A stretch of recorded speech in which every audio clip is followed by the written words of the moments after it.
Messieurs et dames, bonsoir. Bienvenue sur TVS. Merci de nous avoir choisis pour vous informer. Les commerçants du marché Tougou-Tougou, dans le 2e arrondissement de la commune de Yem, éprouvent d'énormes difficultés à exercer leurs activités au quotidien, eu égard à de nombreuses raisons. Plus de détails avec Inès Ngungamombo. Enlevés en plein carrefour pour un endroit difficile d'accès en toute saison, les commerçants du marché Tougou-Tougou, dans le 2e arrondissement de la commune de Yem, éprouvent d'énormes difficultés pour écouler leurs marchandises, tables vides, absence de clients, sauf la présence des agents de la municipalité qui procèdent à la distribution des tickets et au prélèvement des taxes journalières, mettant ainsi en mal ces mères de famille qui n'ont que pour seule activité la vente des produits du terroir, afin de subvenir à leurs besoins grâce à cette activité génératrice de revenus. La mairie a décidé de venir nous mettre ici et regarder l'endroit rempli de flaques d'eau. Elle vient tout simplement faire la raquette alors qu'on n'a plus de clients. La mairie n'a qu'à trouver une solution pour nous faire sortir de cette boue. Un autre groupe de commerçantes est resté au carrefour refusant de venir s'installer ici. Nous sommes privés de clients à cause de cette boue. Depuis le matin, nous ne parvenons pas à vendre même 100 francs. Une infrastructure digne de ce nom qui répond aux normes en vigueur devait être construite puis mise à la disposition des commerçantes de Tougou-Tougou pour enfin exercer dans un cadre propre et accessible en toute saison. Espérons que la nouvelle équipe municipale prendra ce problème à bras le corps pour soulager un tant soit peu la souffrance de leurs compatriotes. La saison de pluie est souvent le moment propice pour les transporteurs en zone urbaine, le cas de Libreville par exemple, d'augmenter le prix des tronçons routiers, sans crainte de représailles malgré les nombreuses plaintes formulées par les populations auprès des autorités compétentes. Les détails dans cet élément. C'est la saison de pluie, une période de pleine activité professionnelle et scolaire. Certes, plusieurs compatriotes l'affectionnent car elle répond au manque d'eau rencontré dans plusieurs quartiers de la capitale. Mais la saison de pluie rime aussi avec l'augmentation anarchique du prix du transport urbain. Un mal social certes, mais qui est profitable aux transporteurs comme le souligne ce compatriote. Non, on n'augmente pas, c'est en fonction du trajet. On n'augmente pas les tarifs, c'est en fonction du trajet. Non, ce sont des prix homologués. Bon, je ne sais pas si c'est vraiment homologué, mais par rapport au camion a augmenté. Et le charbonnage on prend 200, normalement c'est de même 300, mais c'est 200 qu'on prend. Et puis Delta, 200. Avec les contrôles abusifs qu'il y a sur le terrain et tout ça là. Donc nous-mêmes, des fois on rentre même sans rien, sans quelque chose à la maison. On rentre comme ça. Donc on n'a pas le choix, c'est un peu chaud. Le malheur des uns faisant le bonheur des autres, cet autre compatriote fustige cet état de fait et interpelle les autorités compétentes. Pas d'accord, dans la mesure où on sait que c'est à l'État de réguler la politique du prix. Parce qu'aujourd'hui, nous, on lance le programme du PSG pour atteindre, pour atteindre la croissance ou le développement tant souhaité. Il faille maîtriser la politique du prix. Sans le prix, tous les agrégats sont faussés. Donc voyez-vous que c'est une question très importante. Il est très important que l'État gabonais, le gouvernement, applique la véritable politique des prix, secteur par secteur. Je pense qu'en ce qui concerne le transport scolaire, au niveau des taxis, chacun met le prix qu'il désire. Donc, moi je pense qu'il faut que l'État gabonais, le gouvernement, mettent un accent particulier sur la maîtrise politique des prix. En fin de compte, le Gabon n'étant pas la cour du roi Péto, la question des prix dans tous les secteurs économiques et surtout dans le secteur du transport doit être définitivement réglée. Lors d'un point de presse tenu par le président de Dynamique Unitaire, Jean-Rémy Yama, il s'indigne des dernières mesures prises par l'État, notamment la mise en vigueur de nouvelles taxes. Euphrem Biogo-Edzo dans cet élément.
Pendant l'Assemblée générale du 12 novembre prochain, le blocage de la commission bipartite en vue de sortir les régies financières du marasme actuel sera l'un des points qui seront abordés par le Collège des leaders suite à la réunion de concertation tenue au siège du mouvement gabonais pour le bien-être familial. Détail avec Arnaud Mbabekung dans cet élément.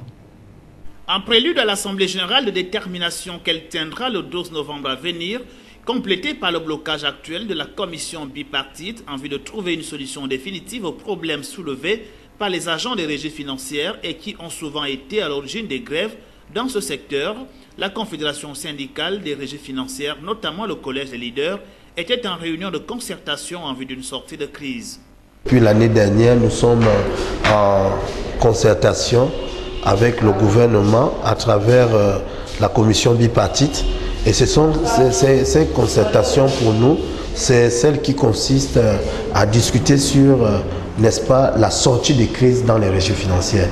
Nous grèvons depuis et nous avons aujourd'hui 3 points qui pour nous sont essentiels, à savoir le cadre juridique qui encadre nos primes. Le deuxième point pour nous, c'est la régularisation des situations administratives.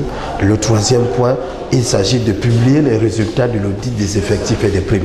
Parce que c'est autour de ces 3 points où nous sommes bloqués aujourd'hui. Le cadre juridique, nous les syndicats, nous pensons simplement qu'il nous faut un décret signé du président de la République qui vient attribuer, n'est-ce pas, aux agents des régies financières un certain nombre de produits financiers qui nous, conformément à la loi organique. Du côté de l'administration, on nous oppose un arrêté du Premier ministre ou de 3 ministres, c'est-à-dire le ministre du budget, le ministre de l'économie et celui du pétrole. Mais la difficulté de l'arrêté, c'est que l'arrêté n'a pas compétence d'attribuer des produits financiers à une administration ou à un groupe d'administration, parce que la loi organique est claire là-dessus. Mieux que cela, c'est que nous avons historiquement un décret de 1974 qui instaurait les primes de rendement, ce qu'on appelait le fonds de répartition. Et ce décret n'ayant pas été abrogé, nous pensons simplement que nous pouvons extirper de ce décret des éléments substantiels qui peuvent aujourd'hui alimenter la nouvelle prime que nous appelons aujourd'hui la prime à la performance budgétaire. Donc à l'heure actuelle, les travaux de la commission sont totalement bloqués parce que nous restons et nous sommes convaincus qu'il nous faut un décret. L'administration qui discute avec nous est convaincue qu'il veut nous amener dans la violation de la loi organique en nous opposant un arrêté du Premier ministre que nous avons refusé et que nous restons fermes là-dessus. Outre ces revendications, la Confédération des syndicats des régies financières exige la publication des résultats de l'audit effectué dans ce secteur concernant les primes. Ces résultats, selon le porte-parole Rufine Vosialas, permettraient d'harmoniser les grilles de paye dans l'administration financière tout en ayant des données précises sur les effectifs, le niveau réel de la dépense publique par administration et par service en termes de primes. Ces résultats vont en outre permettre d'extirper les cas de décès, de retraités ou de tout autre agent n'appartenant pas à l'administration financière et qui perçoit indûment les primes des régies financières. C'est la salle du restaurant Mon Bien-Aimé qui a servi de cadre au responsable du label chrétien Josheng Production pour présenter au public l'artiste Jores Chris et son nouvel album. Les détails avec Otman Aldo Mabunda dans ce reportage. C'est la salle du restaurant Mon Bien-Aimé 6 au quartier Louis que l'artiste gospel Jores Chris a présenté son maxi-single intitulé Jésus le vrai. Les acteurs de ce label chrétien décident de produire ce jeune au talent incontestable malgré les difficultés financières et matérielles rencontrées pendant la réalisation de cet album. J'ai envie de dire que ce qui est sûr, c'est ça nous a coûté beaucoup d'argent. Vous savez, lorsqu'on va dans un studio, quand il n'est pas le nôtre, c'est assez compliqué. Mais retenez simplement que ça nous a coûté. Mais nous l'avons fait pour le Seigneur, nous l'avons fait pour ce jeune. L'argent ne doit pas souvent être un frein pour nous. Le jeune producteur de cette structure juge utile d'accompagner cet artiste qui a pour mission de promouvoir l'évangile par le biais de la musique. La première année où je lui ai dit que je vais te produire, c'est il y a 10 ans en arrière en fait. Parce que la belle en fait, parce que C'est pas juste un studio de musique en fait. Il y a le studio de musique, il y a l'infographie et plus tard, montage vidéo. Donc voilà pourquoi je parle de label. Voilà. Les précisions, label chrétien. L'artiste qui a autrefois été chosifié et combattu par l'ennemi a su persévérer pour atteindre son objectif. Raison pour laquelle ses compositions tournent autour des récits, de son vécu et la reconnaissance envers le Dieu Tout-Puissant. Je crois à ce passage qui dit « Le monde attend avec un ardent désir ». Vous savez, c'est quelque chose qui brûlait, disons, qui brûle encore parce que je débute aujourd'hui. C'est quelque chose qui brûle beaucoup mon cœur. Lorsque je me promène dans les rues de Libreville, ce verset n'est plus au fait des écritures au fait. Il se vit, je le vis franchement, je le vis lorsque je me balade. Je réalise franchement que le monde a besoin avec un ardent désir, attend avec un ardent désir notre révélation. Au vrai, c'est un vécu vraiment un vécu. Je me rappelle que lorsque je composais ces chants, j'avais l'impression que j'étais dans une école ou encore dans un endroit. Je pouvais être au Gabon, je pouvais être dans ma chambre, je pouvais marcher, mais j'avais l'impression que je n'étais pas au fait sur cette terre au fait.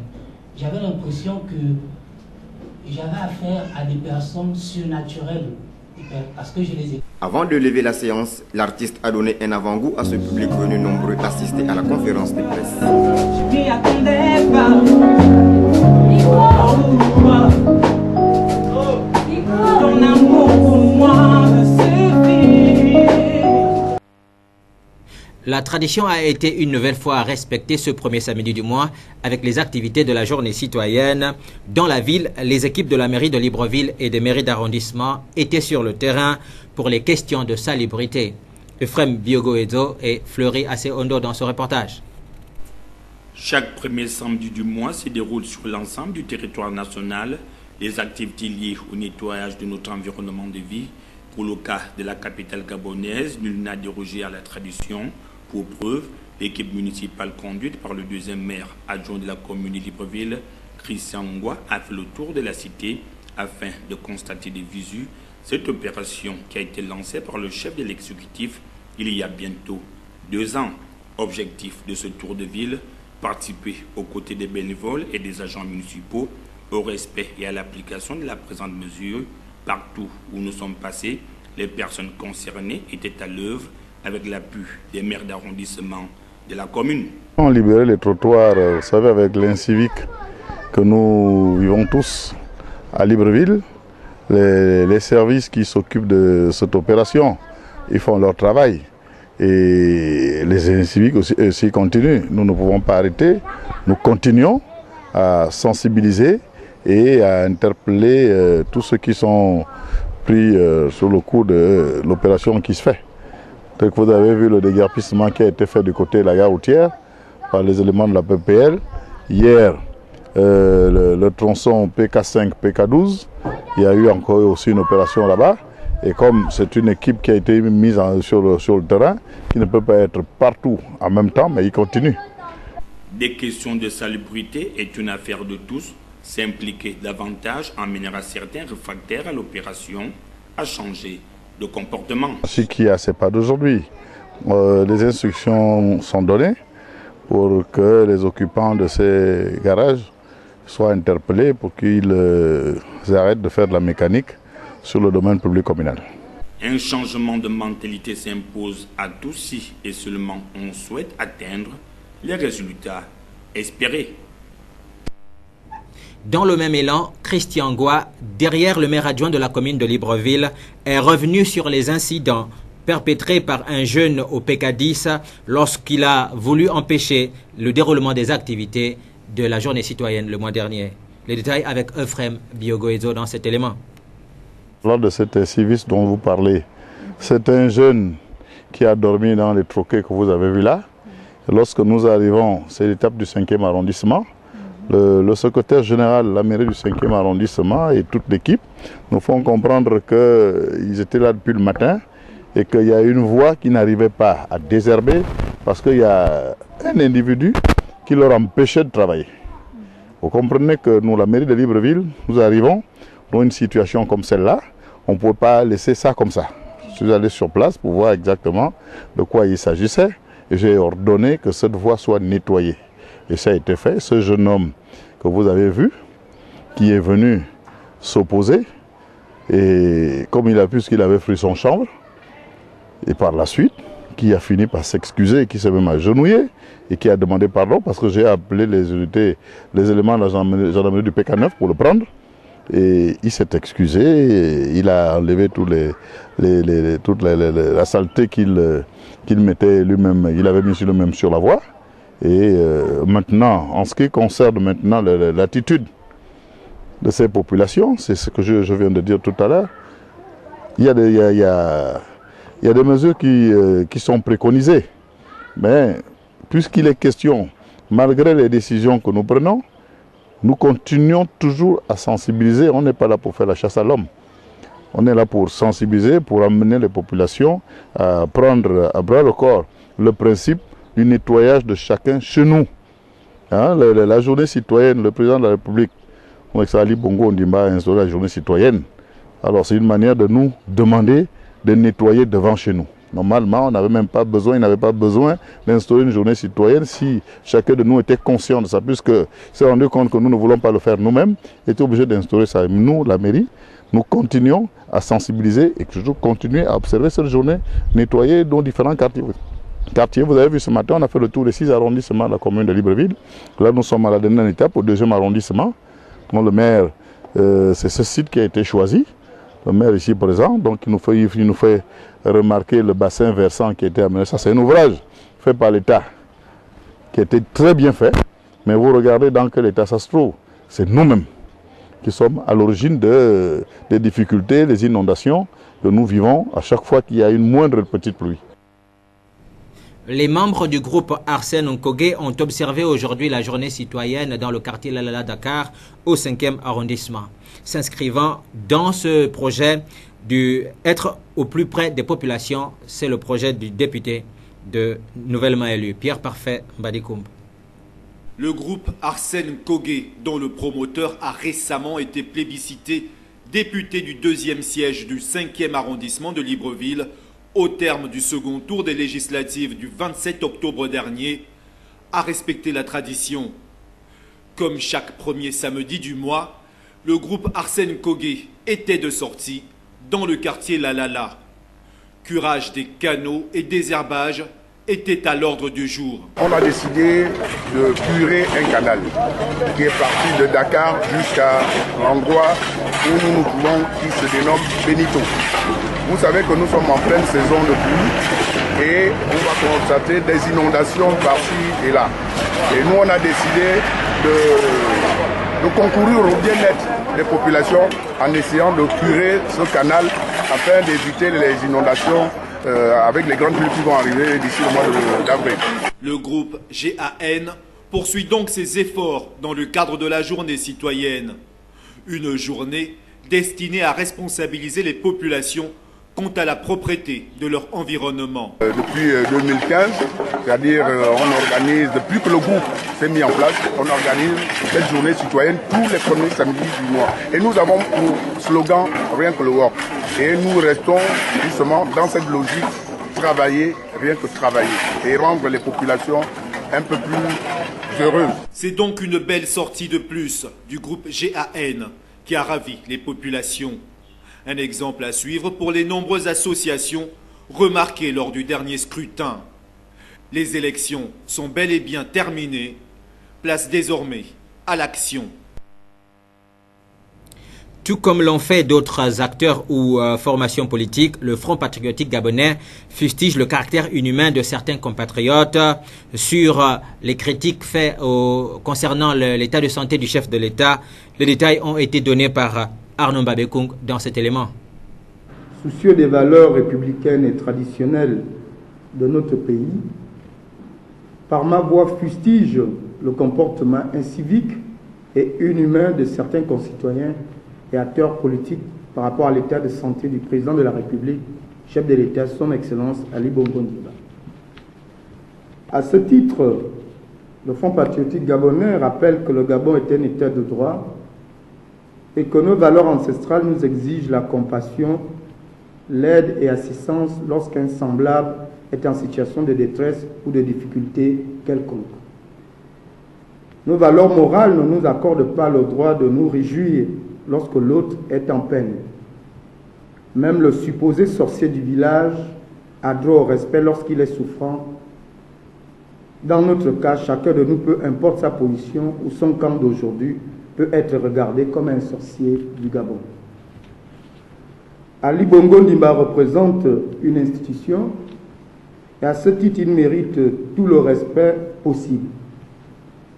Il n'est donc pas normal que des individus mal intentionnés spéculent et adoptent des comportements irresponsables par rapport à son état de santé actuel. Oui, le citoyen a droit à l'information, mais dans le respect scrupuleux des lois de la République et valeurs humaines. Qu'avons-nous fait des enseignements de nos us et coutumes? Dans la situation actuelle, quelle fierté avons-nous en souhaitant la mort d'un être humain? Non. Nos ambitions politiques ne doivent pas nous soustraire des valeurs traditionnelles de respect de l'autre dans sa différence, surtout quand ce dernier est en situation de souffrance. Le Gabon est un havre de paix, un pays où nous avons tous des liens de parenté. Grâce à ces liens, le Gabon est un pays où il fait bon vivre comparativement à ce qui se passe ailleurs. L'ignorance de ces fondements peut être source de désordre ou de défiance pouvant compromettre la stabilité sociale. Il serait donc judicieux et responsable, au-delà de nos différences idéologiques et de la haine qui nous consume intérieurement, d'unir nos forces et prières dans l'optique de contribuer à l'amélioration de l'état de santé d'Ali Bongo Ondimba. Le Front patriotique gabonais attire ainsi l'attention de l'opinion nationale et internationale sur ces attitudes inhumaines et irresponsables de certains acteurs avides de pouvoir, source de division et d'instabilité. Au regard de ce qui précède, le Front patriotique gabonais s'interroge à haute voix sur le type de responsables politiques et de citoyens que notre pays aura d'ici 2030, vu l'exemple que nous, acteurs, donnons aux générations futures. Enfin, le Front patriotique gabonais appelle le Premier ministre chef du gouvernement à veiller à la stabilité et à la cohésion sociale du pays et à son bon fonctionnement. Je vous remercie. Le gouverneur de la province de l'Ogooué-Maritime a reçu une délégation de l'Agence française de développement.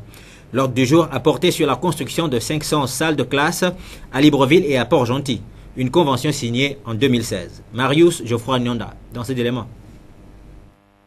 C'est dans le cadre de la mise en œuvre de la convention signée en 2016 entre la République gabonaise et l'Agence française de développement portant construction de 500 salles de classe à Libreville et Port-Gentil que la directrice pour le Gabon et Sao Tomé, qu'accompagnaient les responsables du ministère de l'Éducation nationale, ont eu une séance de travail avec le gouverneur de province, Patrice Ontina. Occasion pour Laetitia Dufay d'édifier l'autorité sur les avancées du projet.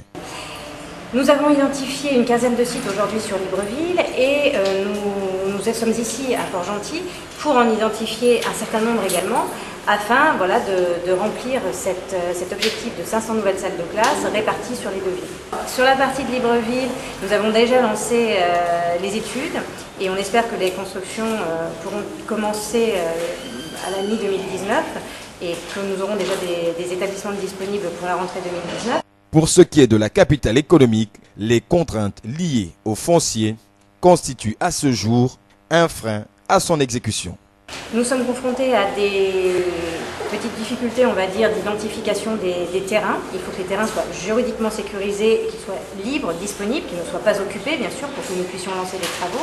Donc c'était l'objet plus précisément de cette séance de travail avec Monsieur le Gouverneur, qui a répondu de façon très positive à nos différentes demandes et préoccupations. Donc nous espérons que d'ici un mois et demi, les sites pourront être disponibles, sécurisés, et à partir de ce moment-là, nous pourrons lancer également des appels d'offres pour recruter les maîtrises d'œuvre et ensuite, bien sûr, procéder aux travaux. Donc c'est difficile de vous donner un délai précis, mais nous espérons évidemment le plus tôt possible et nous mettons en tout cas une priorité très très forte sur l'identification de ces sites et la réalisation des travaux.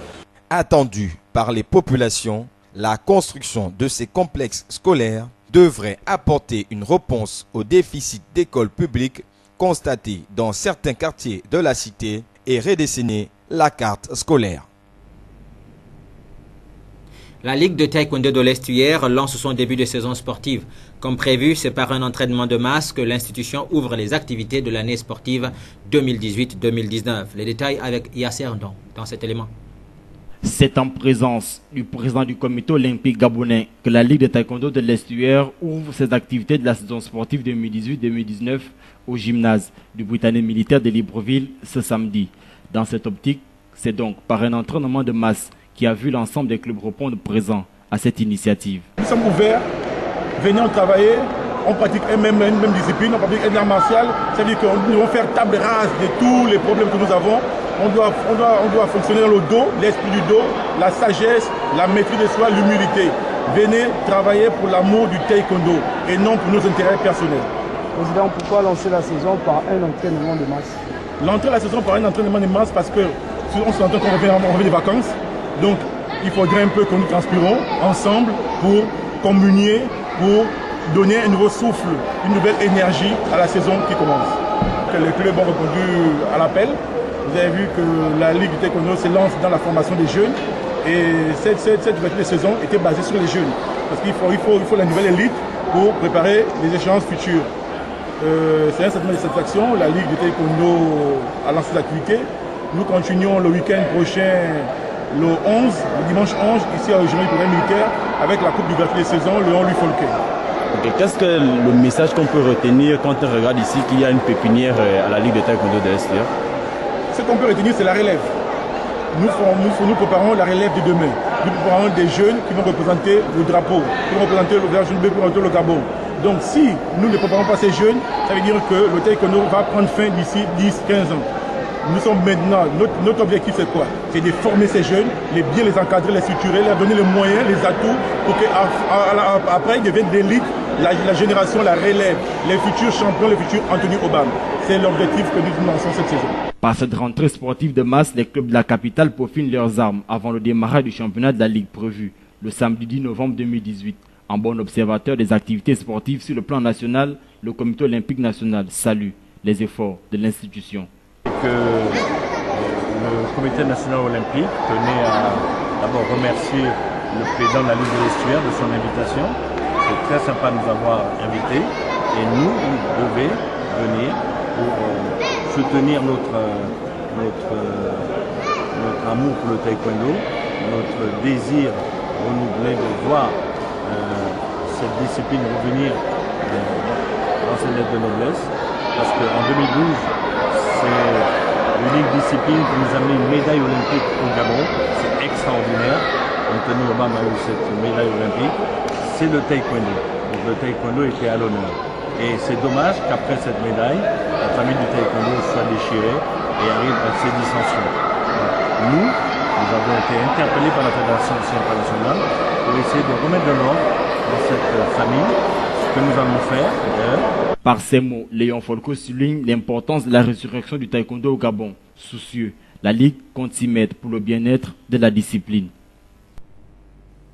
L'association Omnisport Centre Mbéné Sportif, par le canal de son bureau directeur, a tenu son assemblée générale ordinaire ce jour dans les locaux de la Chambre de commerce. Parmi les points abordés, le bilan moral, financier et les divers. Euphrem Biogoezo dans cet élément.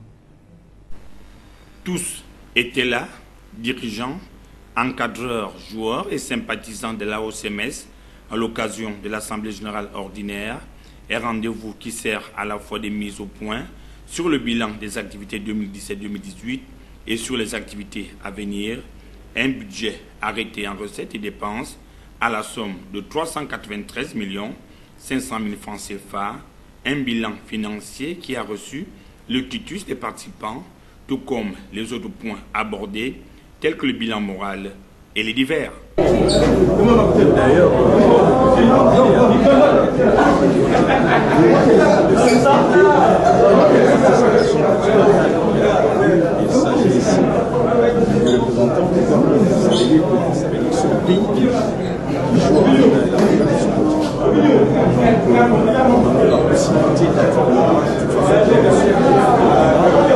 avez certainement relevé qu'effectivement, nous avons mis en place un comité d'organisation de la OCMS, de la CAF. Donc là-dedans, vous n'avez pas forcément des membres d'autres compatriotes qui vont nous apporter de l'expertise. C'est que nous pouvons faire de façon vraiment différente, parce qu'il faut que tout le monde s'approprie l'événement continent. Nous les invitons également à